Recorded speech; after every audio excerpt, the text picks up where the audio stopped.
नमस्कार, बहुत स्वागत है आपका जेके 24/7 न्यूज पर। मैं हूं आपके साथ योगेश पांडे। प्रधानमंत्री नरेंद्र मोदी अमेरिकी की यात्रा के लिए रवाना हो चुके हैं और यह उनकी पहली आधिकारिक राज्य की यात्रा है।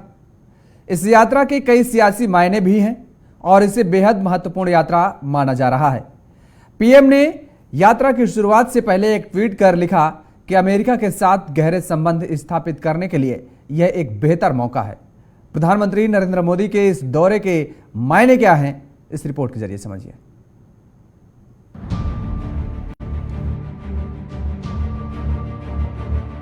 रूस यूक्रेन युद्ध के बीच जब पूरी दुनिया दो गुटों में बटी नजर आ रही है, ऐसे में भारत के लिए ग्लोबल मंच पर अपनी उपस्थिति मजबूत करना बड़ी चुनौती साबित हो रही है। लेकिन अपनी दमदार डिप्लोमेसी के दम पर प्रधानमंत्री नरेंद्र मोदी दुनिया के इस पावर बैलेंस में मजबूती से भारत का पक्ष रख रहे हैं। और इसी बीच प्रधानमंत्री नरेंद्र मोदी आज अपने 3 दिन के अमेरिका दौरे पर रवाना हो गए हैं। ये उनकी पहली स्टेट विजिट है। आपको बता दें कि अमेरिका के राष्ट्रपति जो बाइडेन ने उन्हें स्टेट विजिट के लिए आमंत्रित किया है। मोदी की ये विजिट दोनों देशों के चुनावों से पहले हो रही है। अगले साल अमेरिका में जहां राष्ट्रपति चुनाव होंगे, वहीं भारत में लोकसभा चुनाव होंगे, जो प्रधानमंत्री पद के दावेदार की हार जीत तय कर सकते हैं। इस तरह सियासत के जानकार मोदी की अमेरिका विजिट को मोदी और बाइडेन दोनों के लिए समर्थन जुटाने की कोशिश के रूप में देख रहे हैं। दोनों देशों के बीच राजकीय भोज की अहमियत। सियासी पंडितों के मुताबिक अमेरिका का स्टेट डिनर यानी राजकीय भोज भारतीय इतिहास के उन राजा महाराजाओं के जैसा है जब किसी बड़े या ताकतवर राष्ट्र के राजा का कोई दूसरा राजा भव्य स्वागत करता था, ताकि उन दोनों में गाढ़ी मित्रता हो जाए या राजकुमार राजकुमारी में वैवाहिक संबंध स्थापित हो जाएं। राजकीय भोज का जिक्र महाभारत ग्रंथ में भी बखूबी मिलता है। उस काल में बड़े बड़े राजा अपने समकक्ष में राजकीय भोज पर आमंत्रित करते थे और फिर उनके राज्य ऐतिहासिक संबंधों की ओर आगे बढ़ जाते थे। 2009 में भी प्रधानमंत्री नरेंद्र मोदी को मिल चुका है सम्मान। पीएमओ के पोर्टल के मुताबिक प्रधानमंत्री नरेंद्र मोदी अपने अब तक के 9 साल के कार्यकाल में 8वीं बार अमेरिका गए हैं और ये उनकी पहली राजकीय यात्रा है। इस दौरान प्रधानमंत्री नरेंद्र मोदी अमेरिकी राष्ट्रपति जो बाइडेन और फर्स्ट लेडी जिल बाइडेन के चीफ गेस्ट होंगे। प्रधानमंत्री नरेंद्र मोदी से पहले अमेरिका ने ये सम्मान 2009 में प्रधानमंत्री मनमोहन सिंह को दिया था। मनमोहन सिंह से भी पहले 1963 में राष्ट्रपति सर्वपल्ली राधाकृष्णन इस तरह की यात्रा पर जा चुके हैं। उनके बाद मोदी अब तक के दूसरे भारतीय प्रधानमंत्री हैं और तीसरे सबसे बड़े नेता हैं जिन्हें अमेरिका की तरफ से इस यात्रा के लिए आमंत्रित किया गया है। पीएम मोदी की अमेरिकी यात्रा का कार्यक्रम और एजेंडा। 21 जून से शुरू होने वाली प्रधानमंत्री मोदी की अमेरिका की राजकीय यात्रा के दौरान वह अमेरिकी राष्ट्रपति जो बाइडेन के साथ व्यापक बातचीत करेंगे और दूसरी बार अमेरिकी कांग्रेस के संयुक्त सत्र को संबोधित भी करेंगे, जो किसी भी भारतीय प्रधानमंत्री के लिए पहली बार होगा। Bureau report. तो आपने रिपोर्ट देखी और कई अहम सियासी मायने प्रधानमंत्री नरेंद्र मोदी के इस दौरे को लेकर निकाले जा रहे हैं। इसी मुद्दे पर चर्चा करेंगे। हमारे साथ कुछ मेहमान जुड़े हुए हैं, आपका तारुफ करा देते हैं। रमाकांत मिश्रा जी हैं, भारतीय जनता पार्टी के प्रवक्ता हैं। संदीप त्रिपाठी जी हैं, कांग्रेस के नेता हैं। दीपक रॉय जी हैं, राजनीतिक विश्लेषक हैं। डॉक्टर राम श्रीवास्तव जी, विदेश मामलों के जानकार, हमारे साथ जुड़े हुए हैं। आप सभी मेहमानों का हमारे साथ बहुत बहुत स्वागत है जुड़ने के लिए। और रमाकांत मिश्रा जी, आपका रुख करेंगे सबसे पहले। प्रधानमंत्री नरेंद्र मोदी का अमेरिका दौरा 3 दिवसीय। इस दौरान वो अमेरिकी कांग्रेस को संबोधित भी करेंगे। अब लगातार सियासी हलचल तेज है, तमाम तरह के सवाल भी उठाए जा रहे हैं, खड़े किए जा रहे हैं विपक्षियों की तरफ से। और अभी तो दौरे की शुरुआत है, अभी तो रवाना हुए हैं प्रधानमंत्री नरेंद्र मोदी।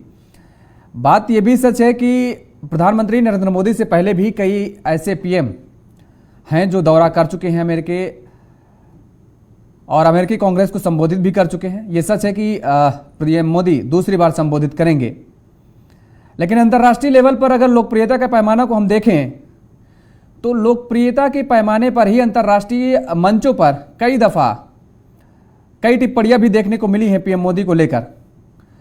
तो लोकप्रियता की जो बात की जा रही है बीजेपी के नेताओं की तरफ से, तो लोकप्रियता के पैमाने पर हम कैसे देख सकते हैं कि पीएम मोदी के लिए खास तौर पर सबसे बेहद अहम है?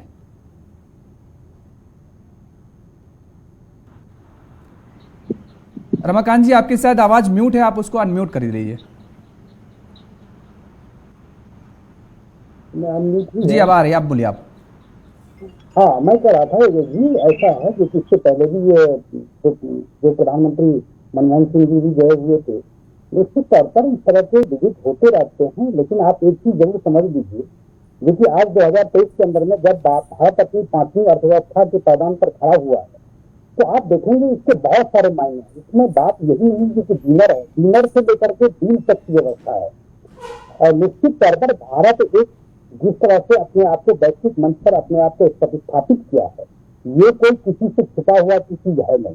मनमोहन सिंह जी के समय में जो देश की अर्थव्यवस्था थी वो 10वें पायदान पर थी, आज हम 5वीं सबसे बड़ी अर्थव्यवस्था, हम यूके को पछाड़ करके हमने 5वीं अर्थव्यवस्था बनी है।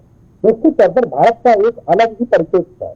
और जहां तक बात है विश्व शांति के लिए, जहां पर अभी हम देख रहे हैं रूस यूक्रेन युद्ध की बात है, तो सारे जो देश है वो केवल भारत की तरफ रखे हुए हैं, जो सकारात्मक नजरिया है वो रखे हुए हैं। हाँ। तो एक अपेक्षा तो जरूर बनती है वैश्विक स्तर पर भी भारत से, लेकिन भारत अपनी शक्ति को बढ़ाने के अंदर में, भारत अपनी वैश्विक क्षमता को बढ़ाने में अपना पूरा ही दमखम लगाया हुआ है। और निश्चित तौर पर ऐसे दौरे अगर होते हैं तो मुझे लगता है जो कि कम से कम, चाहे आप डील के देखिए, इसमें सबसे बड़ी बात है जो केवल डिनर ही नहीं है, डील भी है।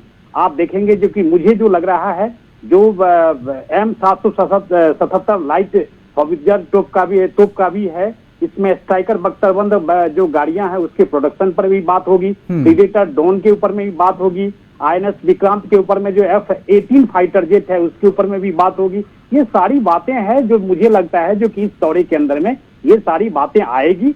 और निश्चित तौर पर मुझे लगता है भारत एक सशक्तिकरण की तरफ जो अपना कदम बढ़ाए हुए है, निश्चित तौर पर इस चीज के ऊपर में हम लोग अपेक्षा करते हैं और भारत इससे आगे भी बढ़ेगा और सशक्त भी होगा। बिल्कुल संदीप जी, ये दौरा बेहद अहम माना जा रहा है। कई बेहद अहम मुद्दे हैं जिन पर यह माना जा रहा है कि हस्ताक्षर होंगे और वो डील होगी। और सबसे बड़ी बात ये कि ये भी कहा जा रहा है कि ये दौरा ये भी बेहद अहम है कि इस दौरे के बाद, क्योंकि आप अक्सर कहते हैं कि चीन के मुद्दे को लेकर के प्रधानमंत्री क्यों नहीं बोलते हैं, ये माना जा रहा है कि इस दौरे के बाद कहीं ना कहीं चीन को भी एक बड़ा संदेश जाएगा। योगेश जी, मोदी जी ने अब तक बहुत सारी विदेश की यात्राएं की, बहुत सारी, कई देशों में गए, लेकिन मैं शुभकामनाओं के साथ एक बात कहना चाहता हूं कि अब तक उनकी विदेश यात्रा से देश को क्या मिला। देश को जानने का ये हक है, उसको जानना चाहिए कि अब क्या मिलेगा वो तो भविष्य के गर्त में है, लेकिन जहां आप होकर आए हैं उससे मिला क्या है, भारतीय जनता पार्टी के साथी जरूर बताएं। और अभी तक आप सवाल खड़े कर रहे थे कि अमेरिका क्यों गए हैं राहुल जी, अमेरिका क्यों गए हैं, तो अब मोदी जी किस लिए गए? क्या मोदी जी वहां चंदा अपनी पार्टी के लिए इकट्ठा करने गए हैं, या मोदी जी सिलिकॉन वैली जाकर फेसबुक पे राहुल गांधी की और ट्विटर पर रीच कम कराने गए हैं? उद्देश्य क्या है? और आपने अब तक जो यात्राएं की उनका उद्देश्य जो आपने जनता को बताया था उसमें से कितनी की पूर्ति हुई? एक बात मैं बताना चाहता हूं कि डंका इतना ही बज रहा है योगेश जी कि जब मोदी जी जब जाते हैं अमेरिका, इसके पहले ट्रंप के जो है समय में, और जाकर वहां पर अब की बार ट्रंप सरकार का नारा देते हैं, उस समय H1 वीजा जो भारत को मिलता था उसकी संख्या कम हो गई। अगर आपका डंका बज रहा है तो H1 वीजा की संख्या कम क्यों? पहली चीज। दूसरी चीज, अभी ऑस्ट्रेलिया की बात कर लीजिए, ऑस्ट्रेलिया ने 5 राज्य के छात्रों को रोक लगा दी कि हम इन 5 राज्य के छात्रों को हम वीजा नहीं देंगे। ये क्यों हुआ आज तक आप सवाल क्यों नहीं पूछ पाते? तीसरी चीज, आप आज विदेश जाकर कह रहे हैं डंका बज रहा है आपका, अच्छी बात है, भारत का डंका बजना चाहिए, लेकिन क्या आप वो छवि लेकर जा रहे हैं कि मणिपुर जल रहा है, जहां पर लगातार लाशें बिछ रही हैं, आपके मंत्री का घर जलाया जा रहा है, आपके प्रदेश अध्यक्ष भागे भागे फिर रहे हैं, आप वहां पर जो है उस मणिपुर की शांति के लिए कोई एक अपील तक नहीं कर पाते हैं। तो आप क्या लेकर जा रहे हैं? विदेश आप जा भी रहे हैं तो क्या ये जो मणिपुर की घटना है ये तो वैश्विक घटना है। आजकल इंटरनेट का जमाना है, हर कोई देख रहा होगा कि एक व्यक्ति जो आकर ये बड़ी बातें कर रहा है, उसके देश में इस तरह की स्थिति है कि एक प्रदेश जल रहा है और कोई बोलने वाला नहीं है, एक बयान तक नहीं आता है। और एक जो है हमारे तड़ीपार गृह मंत्री जी हैं जो बातें तो बड़ी बड़ी करते हैं, गए भी वो, लेकिन पता चला कि उसके बाद निकल कर आता है कि ये तो वहां चुनाव जीतने के लिए उग्रवादियों से समझौता किए थे, इस वजह से कुछ नहीं बोल पा रहे हैं। तो कहीं ना कहीं अगर आप जा रहे हैं, विश्व जा रहे हैं, विश्व में किसी देश में जा रहे हैं, तो हम चाहते हैं, ईश्वर से प्रार्थना करते हैं कि आप पहले कम से कम देश की जो समस्याएं हैं उन पर तो ध्यान आकर्षण कर लीजिए, उन पर तो कुछ बोल लीजिए, ताकि आप जब जाएं तो आपको कम से कम आपके मुंह खट्टे ना हो। आप भारत की ऐसी छवि लेकर जाएंगे विदेश, ये शर्म की बात है। आप जिस तरीके से भारत में लगातार बेरोजगारी देख लीजिए और सिर्फ विदेश। अब अच्छा, ये तो काम नहीं बता पाएंगे रमाकांत जी, लेकिन मैं बता देता हूं क्यों जाते थे वो। ये विदेश जाते थे सर कर्ज लेने। 100 लाख करोड़ रुपए सर कर्ज लिया है मोदी जी ने, 100 लाख करोड़ रुपए। एक मिनट में 4 लाख रुपए कर्ज बढ़ जाते हैं। 11 लाख करोड़ रुपए हम सिर्फ ब्याज दे रहे हैं सर, 11 लाख करोड़ रुपए प्रति वर्ष हम सिर्फ ब्याज देते हैं। 14 प्रधानमंत्रियों ने मिलकर पूरे देश पर 55 लाख करोड़ रुपए का कर्ज था, जिसको मोदी जी डंके की चोट पर विश्व स्तर के नेता, मतलब है तो भाई है, 155 लाख करोड़ सर कर दिए। ये इनकी उपलब्धि हो सकती है। इनकी ये उपलब्धि हो सकती है कि इन्होंने रेलवे तक को बेच दिया, मालगाड़ियां बढ़ाने वाले चलने लगे सर। ये उपलब्धि इनकी हो सकती है सर, इनकी उपलब्धि ये हो सकती है सर, ये बताएंगे कि हमने अडानी को जो है उसकी ट्रेन चला दी है, हमारा डेवलपमेंट है। जितने सार्वजनिक उपक्रम है आप लगातार बेच रहे हैं, आप कह रहे हैं हम विश्व विख्यात नेता है। अच्छी बात है, आप बनिए। संदीप जी जवाब देंगे, आपके सवालों के जवाब रमाकांत जी देंगे, मुझे लगता है उन्होंने नोट कर लिए हैं। और दीपक जी का हम रुख करेंगे। दीपक जी देखिए,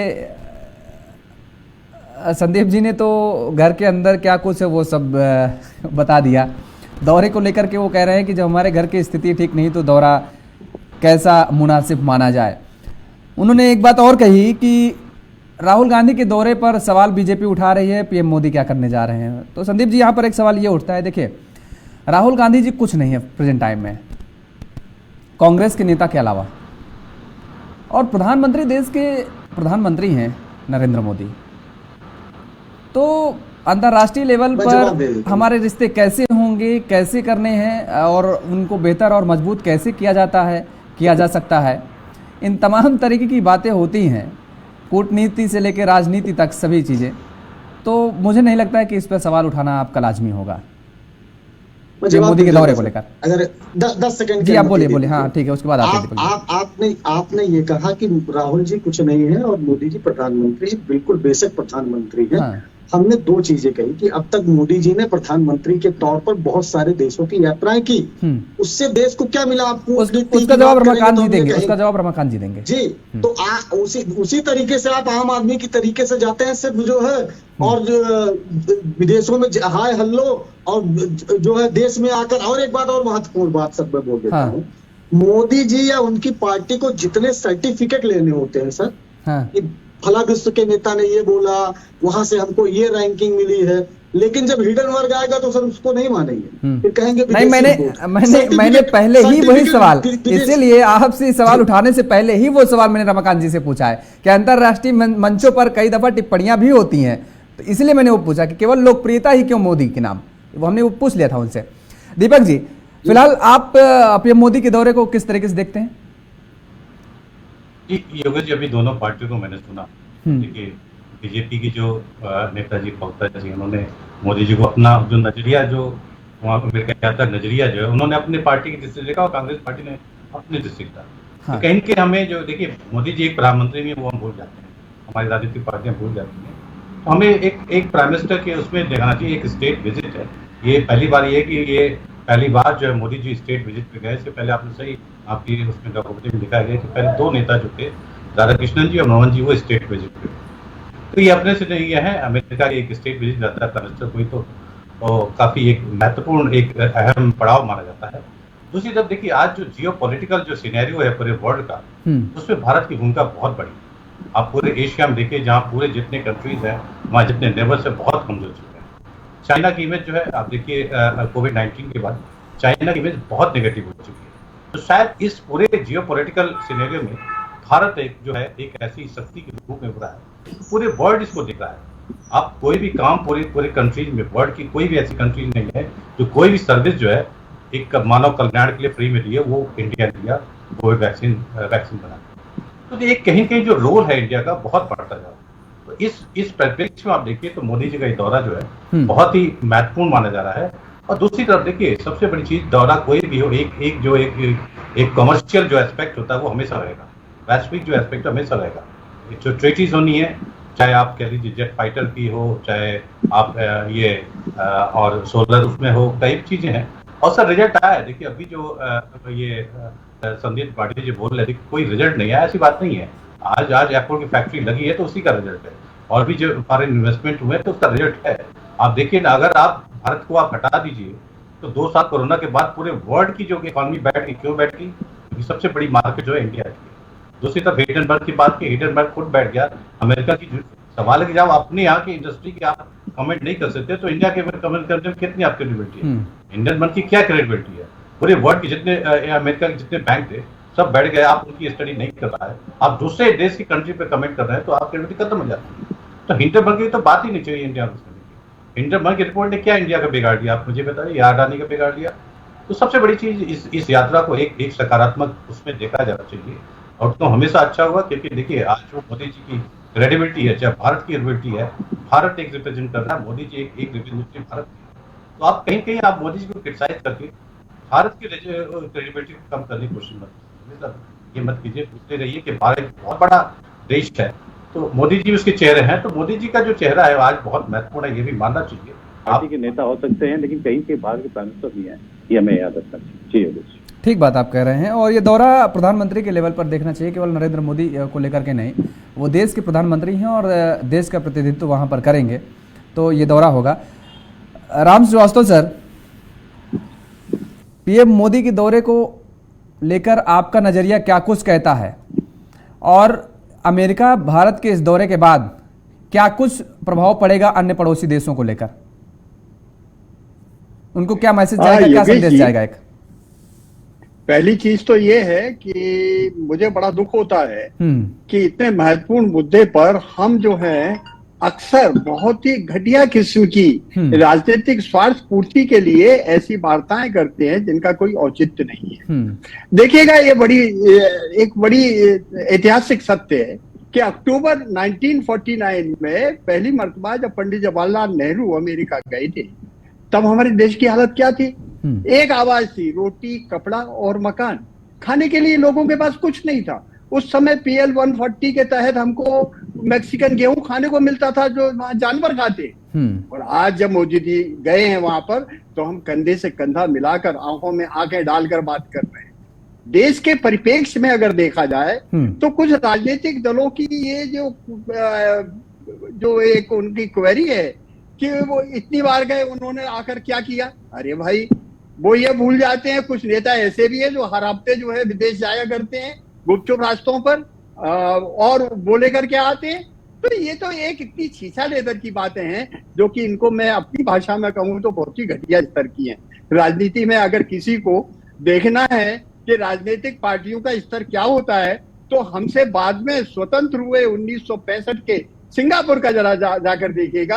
वहां एक मंत्री ने त्याग पत्र दिया प्रेसिडेंसी इलेक्शन में भाग लेने के लिए। वहां के प्रधानमंत्री ने उनके लिए क्या प्रशंसा का पत्र दिया है, उनको सभी राजनीतिक दलों को देखना चाहिए। आज इन लोगों को जो आलोचना करते हैं मोदी जी की, जरा सिंगापुर जाकर देखिएगा देश की प्रगति, समर्पण और एक राष्ट्र प्रेम के साथ कैसे की जाती है।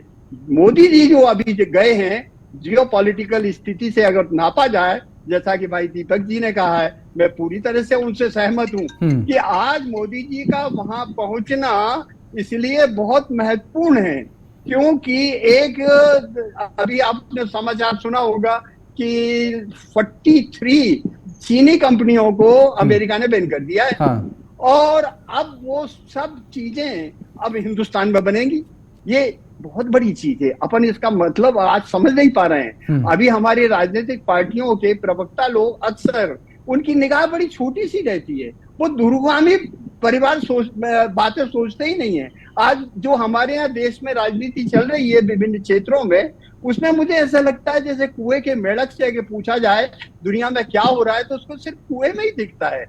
जरा बाहर निकल कर देखिएगा, रूस यूक्रेन युद्ध में फ्रांस के राष्ट्रपति ने क्या कहा है, उन्होंने क्लियर कट कहा है कि यह मोदी जी के ऊपर निर्भर करता है, उनको मध्यस्थता करना चाहिए। किसी देश की हिम्मत नहीं थी, जबकि एक पूरी तरह से बंदिश लग गई थी रूस के ऊपर, तब हमने रूस में तटस्थता का स्टैंड लेकर और वहां से सस्ते दामों में तेल खरीदा।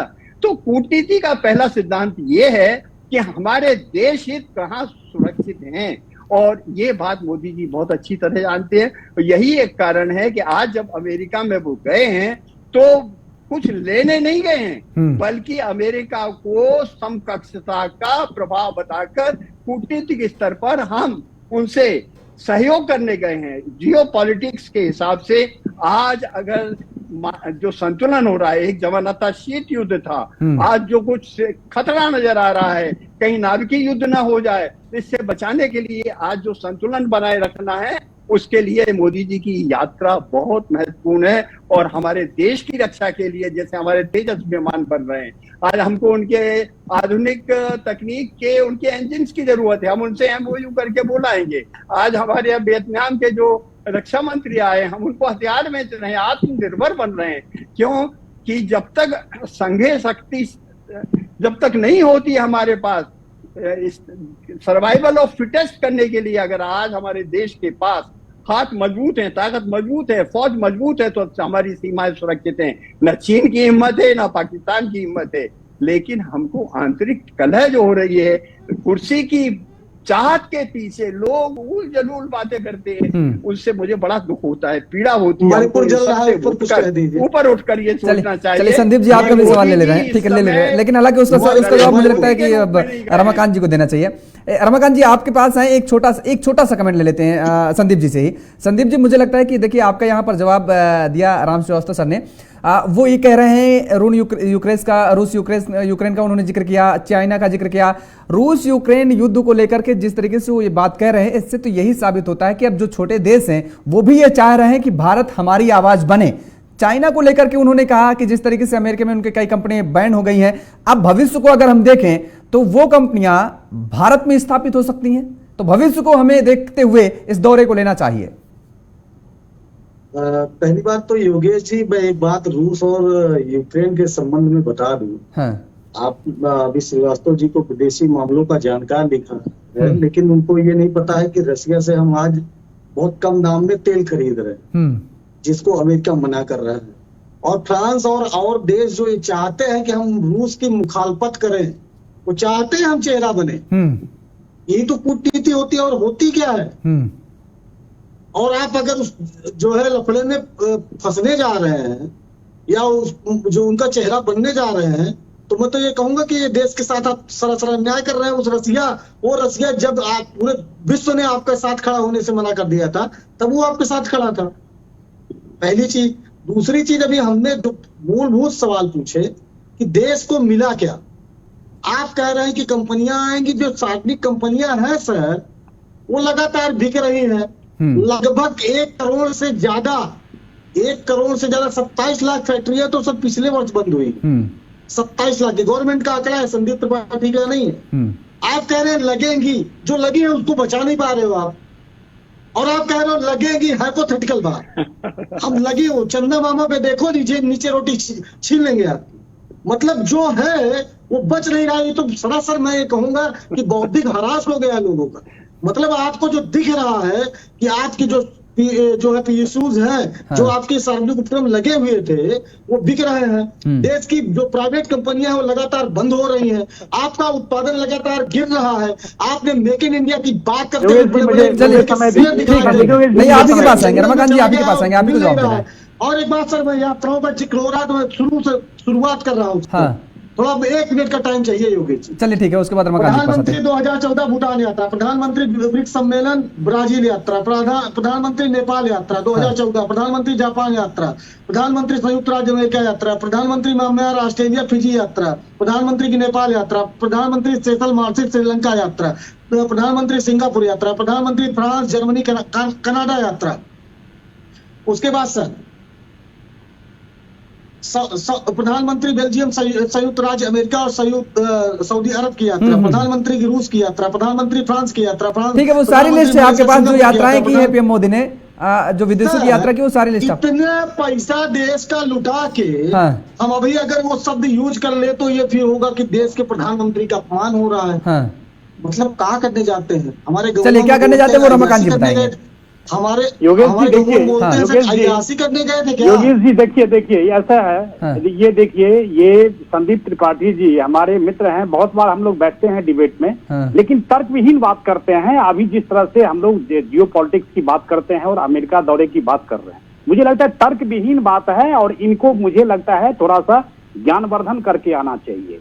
मुझे लगता है जो खास करके इन्होंने बहुत सारे ऐसे पॉइंट्स उठाए जो कि मैं आपको इनको गिना दूं, जो कि कम से कम जो खास करके यूएसए है वो आपका 3rd एफडीआई इन्वेस्टर है आपका इंडिया में, पहली बात।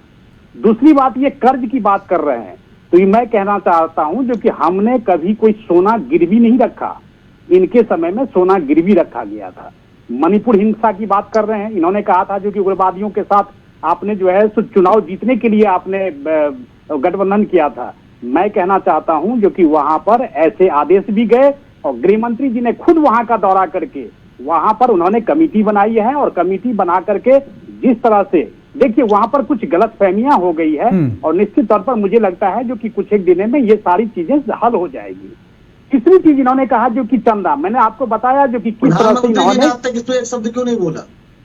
नहीं आप सुनिए, आप सुन लीजिए। आप जो बात कह रहे हैं देश के प्रधानमंत्री भी बोल सकते थे। अरे सुन लीजिए, पहले सुन लीजिए। आपने बोला तो मैंने तो कुछ नहीं बोला आपको टिप्पणी करके। चलिए ठीक है, लेकिन आप सुन लीजिए। आपने कहा रोजगार की बात कर रहे हैं, मुझे लगता है जो कि आपको कम से कम जो लेबर मिनिस्ट्री है उसके साइट पर जाकर के पीआईबी का रिपोर्ट है उसमें आपको जाकर के देखना चाहिए जो कि 22-23 के अंदर में 1.39 करोड़ न्यू ईपीएफओ सब्सक्राइबर बने हैं और जिसमें खास करके 13.5 लाख ऐसे सब्सक्राइबर हैं जो मार्च 2023 में रजिस्टर्ड हुए हैं। ये आपको पढ़ करके आना चाहिए। देखिए, केवल गवर्नमेंट जॉब, सरकारी नौकरियां ही नौकरियां नहीं होती, बल्कि इसके अलावा भी जो अगर निजी कंपनियां हैं उसमें भी अगर नौकरी लगती है तो वो भी नौकरी के अंदर में ही आता है।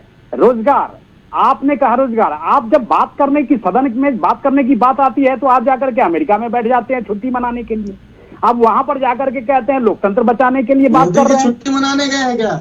अरे आप छुट्टी मनाने के लिए गए हैं, सुन लीजिए, टिप्पणी नहीं करिए, सुन लीजिए, पहले सुन लीजिए। आप देखिए किस तरह से आपने कहा लोग, अरे लोग, अरे मोदी जी वहां पर जाकर के लोकतंत्र बचाने की बात नहीं करेंगे, क्योंकि 1975 में जब काला दिन आया था, आपातकाल लगा था, तभी भी विपक्षी दलों ने कभी यूरोपियन कंट्री या यूएसए को नहीं कहा था आकर के लोकतंत्र बचाने की बात करने के लिए, कभी नहीं कहा था। आज आपने प्रार्थना किया यूएसए से या यूरोपियन कंट्री से जो आकर के लोकतंत्र बचाइए। ये तो आपकी पॉलिटिक्स है, अरे ये तो आपकी पॉलिटिक्स है। छोड़िए संदीप जी, ये आपकी पॉलिटिक्स है। ज्ञानवर्धन करके आइए, ज्ञानवर्धन करके आइए। केवल ज्ञानवर्धन केवल बैठने से नहीं होता है, चैनलों पर ज्ञानवर्धन करके आइए, केवल बातें करने से नहीं होता है। मैं आपको बता देता हूं जो किस तरह से आजकल जियो पॉलिटिक्स के अंदर में, चाहे रूस यूक्रेन युद्ध हो, 190 जो यूएस यूनाइटेड नेशंस के अंदर में जो रजिस्टर्ड जो देश हैं उन्होंने भी अपेक्षा कर रखी है जो कि भारत ही एक ऐसा देश है जो इस युद्ध को रुकवा सकता है। ये अपेक्षा ये ऐसे नहीं बनी, ये 2014 के बाद जिस तरह से हम लोग, अरे आपकी तरह हम जाकर के छुट्टी नहीं मनाने जाते हैं। हमने एक दिन भी छुट्टी नहीं लिया, हमने एक दिन भी छुट्टी नहीं लिया। हम 24 घंटे काम करते हैं, हम 24 घंटे जनता के लिए काम करते हैं। आपकी तरह नहीं है, आपकी तरह नहीं है जो कि वहां जाकर के छुट्टी मनाएं, लोकतंत्र बचाने के लिए यूएसए और यूरोपियन कंट्री को गुहार लगाएं। ये हम लोग नहीं करते हैं, ये हम लोग नहीं करते हैं। कम से कम ज्ञानवर्धन करके आइए। अच्छा ठीक है, ठीक है संदीप जी, बातें रखिए, ठीक है संदीप जी, आपका ज्ञानवर्धन है ही नहीं। आपने केवल आपने जो है अरे सदन में बैठ करके बात क्यों नहीं करते? सदन से बाहर क्यों बात करते हैं? सदन के अंदर में आकर के बात करिए ना, सदन के अंदर में बैठ करके बात करिए। सदन में जब बहस होती है वहाँ उस समय में भाग जाते हैं, सदन में उस समय में भाग जाते हैं आप। अरे चलिए ठीक है, ठीक। अच्छा एक सेकंड रुक जाइए, रमाकांत जी आप भी रुकिए। रमाकांत, संदीप जी आमने सामने बात नहीं करता। संदीप जी, आज राहुल गांधी का भी जो है वो जो दौरा था वो खत्म हो रहा है, आज उनकी वापसी है। तमाम सारे सवाल बीजेपी की तरफ से उठाए जा रहे हैं और ये कहा भी गया, पूछा भी गया कि राहुल गांधी का ये जो दौरा रहा, इस दौरे के दौरान क्या कुछ खास रहा और कहाँ कहाँ उनकी मुलाकात हुई, किन किन से बात हुई है और किन किन मुद्दों पर चर्चा हुई, दौरे के मतलब क्या रहे, मायने क्या निकले, ये बीजेपी पूछ रही है। देखिए जैसे हम ये कहते हैं कि आज दुनिया जो है एक दूसरे के, हर देश एक दूसरे से कनेक्ट हैं और हमारे बहुत सारे भारत के लोग अमेरिका में जॉब करते हैं या जो है NRI हैं या जो है वहां पर व्यवसाय करते हैं, बहुत जॉब करते हैं। तो इस उद्देश्य से हमारी एक जो अप्रवासी कांग्रेस है, NRI कांग्रेस है, उसने एक कार्यक्रम ऑर्गेनाइज किया और वो उस सिलसिले में राहुल जी जो है वो विदेश गए हुए थे। और अमेरिका ही नहीं, कांग्रेस की बहुत सारे, तो वही बात तो रमाकांत जी कह रहे हैं कम से कम वहां जाकर लोकतंत्र बचाने की बात तो नहीं की जाएगी। अब तो ये कहा जाएगा कि कम से कम लोकतंत्र मजबूत है, अगर लोकतंत्र है तो भारत का लोकतंत्र होना चाहिए, भारत जैसे लोकतंत्र को अन्य राष्ट्रों को भी सीखना चाहिए। नहीं सर बिल्कुल, मदर ऑफ डेमोक्रेसी है लेकिन फादर ऑफ पावर जो है सर, वो मुसोलिनी से ट्रेनिंग लेती, जो विचारधारा है मुसोलिनी वाली, उससे प्रेरित है। वो मुसोलिनी और हिटलर की जो विचारधारा है सर ना, वो लोकतंत्र को बार बार खतरे में डालती है और उसके बहुत सारे एग्जाम्पल भी है।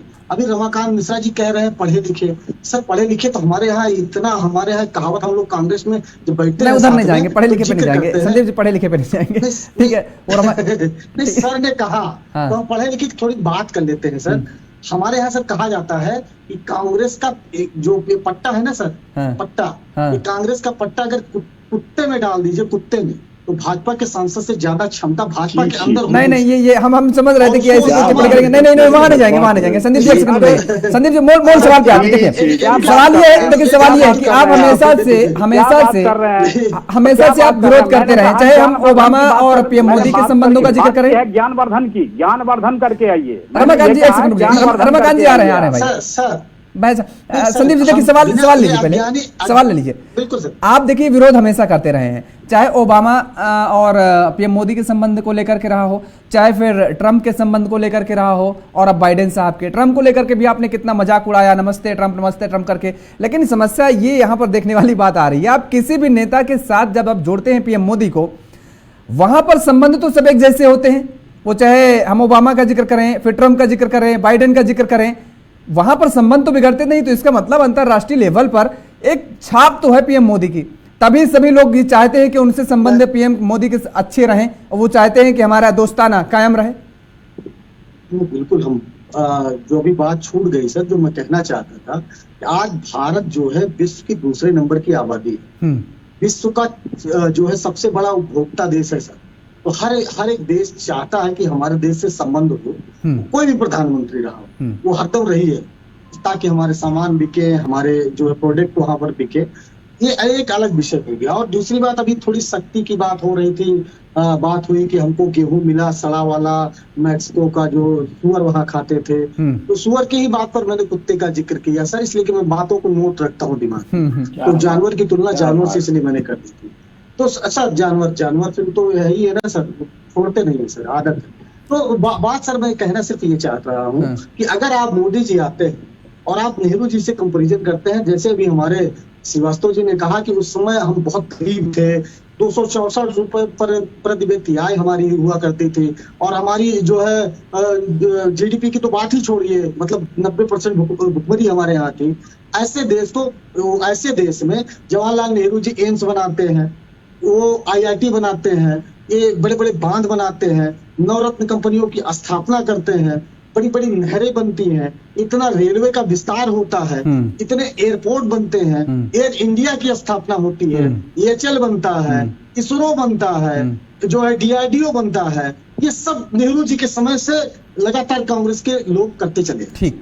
लेकिन एक लोग आते हैं सर, राफेल का ठेका एचएल को मिलता है तो कहे नहीं नहीं नहीं नहीं नहीं, नहीं हमारे साथी अब्बानी को मिलेगा। तो सर ये जो आज आपका सम्मान हो रहा है सर, आज मोदी जी को विरासत में विश्व की 3रे नंबर की सेना किसने दी सर? मोदी जी या उनके वंशजों ने, उनके पूर्वजों ने तो नहीं बनाई होगी। जो भी प्रधानमंत्री रहेंगे, अटल बिहारी वाजपेयी जी, नेहरू जी, इंदिरा जी, लाल बहादुर शास्त्री जी, चौधरी चरण सिंह जी, जो भी प्रधानमंत्री रहेंगे उन्होंने कुछ काम किया होगा, तब विश्व की 3री नंबर की सेना मिली होगी ना। तभी बोफोर्स घोटाला हो चुका, विरासत में मिली। तभी 10वें नंबर की तभी जीडीपी बोफोर्स अगर घोटाला आपको हो मिली तो गया। सर विरासत में मिली। तो आज आप उस विरासत को बढ़ाने के बजाय आप 1.5 लाख सैनिकों की संख्या कम कर देते हैं और ठेके पर सिपाही रख रहे हैं। आज ठेके पर सर, ठेके पे आप कह रहे हैं चलिए इसको दीपक जी से हम समझेंगे। दीपक राय जी, आप दोनों लोगों को सुन रहे थे।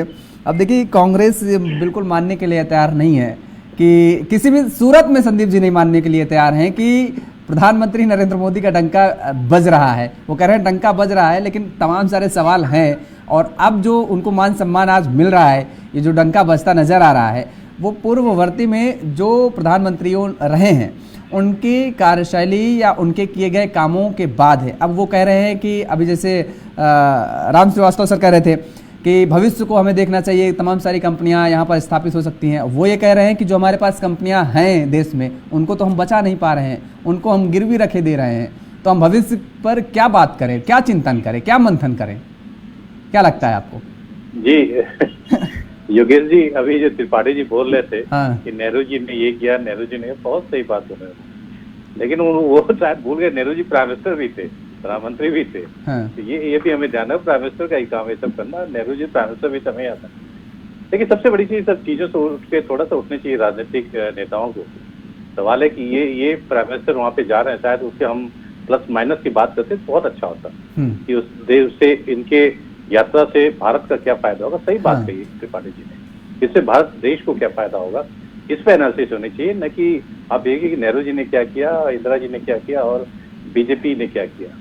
सवाल ये कि देखिए आज जो जियोपॉलिटिकल स्थिति वो बन रही है, वो हम छोटी, चाहे मणिपुर हिंसा की बात कर लें, चाहे आप कहिए कि बीजेपी कहीं जीत जाए, वो बहुत छोटी बात होती है उसके आगे। जो आज जो यात्रा का संदर्भ है, सबसे बड़ी चीज कि भारत एक बहुत बड़ी शक्ति के रूप में बढ़ रहा है। अब केवल भारत में रह के भारत आगे नहीं बढ़ सकता, भारत का रोल अब बहुत आगे बढ़ गया है। लेकिन सबसे बड़ी चीज जो एक तो कोल्ड वार जो खत्म हो, उसके बाद जो है अमेरिका और रशिया जो है, जो सुपर पावर, वो चीज खत्म हो चुकी है।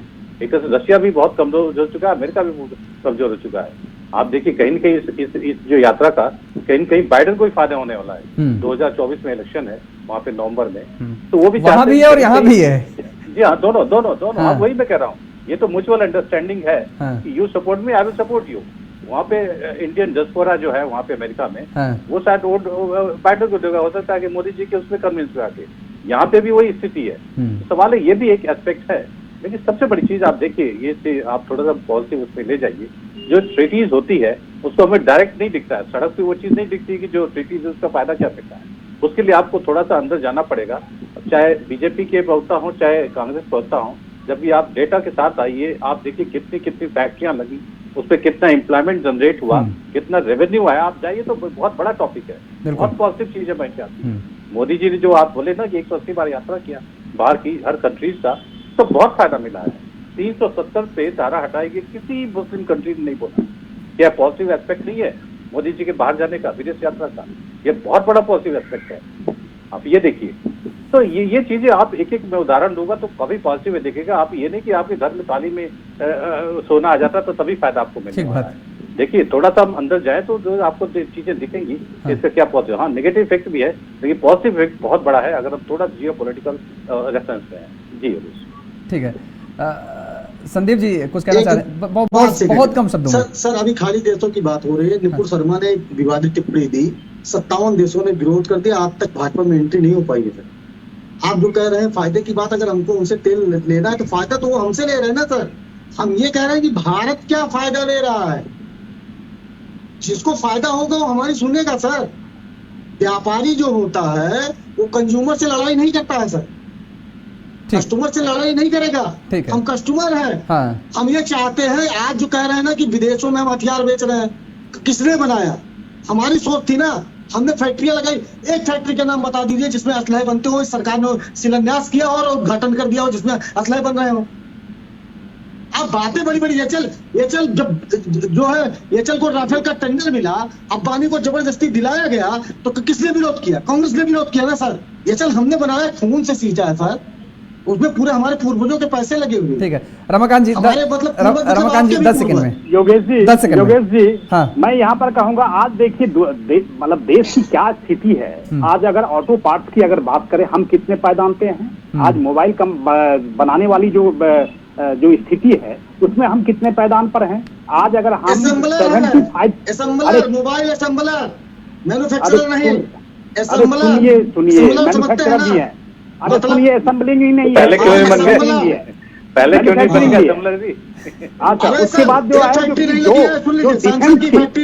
डिफेंस की जो कंपोनेंट्स है, डिफेंस के जो कंपोनेंट्स है वो 75% आप आत्मनिर्भर हो चुके हैं। आज हम आत्मनिर्भर भारत की अब अगर हम बात कर रहे हैं तो निश्चित तौर पर चाहे वो डिफेंस सेक्टर हो, चाहे मोबाइल सेक्टर हो, चाहे टेक्नोलॉजी सेक्टर हो, चाहे ऑटो पार्ट्स हो, हर जगह हमने अपने आप को बूस्टअप किया है, अपने आप को प्रतिस्थापित करने की कोशिश की है। निश्चित तौर पर सभी चाहते हैं, जाहिर तौर पर संदीप जी भी चाहते हैं, रमाकांत जी भी चाहते हैं, दीपक जी चाहते हैं, और मुझे लगता है राम श्रीवास्तव जी तो सरकार में है, वो तो जाहिर तौर पर चाह रहे हो, हम भी चाहते हैं, और होना चाहिए, देश का विकास होना चाहिए, दौरे हो रहे हैं तो उनके फायदे भी होने चाहिए। फिलहाल आप सभी मेहमानों का हमारे साथ जुड़ने के लिए, समय देने के लिए बहुत बहुत धन्यवाद। समय के अभाव के चलते चर्चा को यहीं पे विराम देना पड़ा हमें, और लगातार अब जिस तरीके से ये कहा जा रहा है, कांग्रेस की तरफ से पूछा जा रहा है कि प्रधानमंत्री नरेंद्र मोदी के इस दौरे के बाद भारत को क्या फायदे होंगे, और ये भी याद दिलाया जा रहा है कि दरअसल जो पहले भी दौरे हो चुके हैं, विदेश यात्रा हो चुकी है पीएम मोदी की, उनसे क्या फायदे हो चुके हैं। वहीं बीजेपी की तरफ से लगातार इस बात को कहा जा रहा है कि ये भारत का डंका बजता नजर आ रहा है, और उसकी एक वजह मात्र पीएम मोदी है। यहां पर रुकेंगे एक छोटे से ब्रेक के लिए, ब्रेक के बाद फौरन हाजिर होते हैं।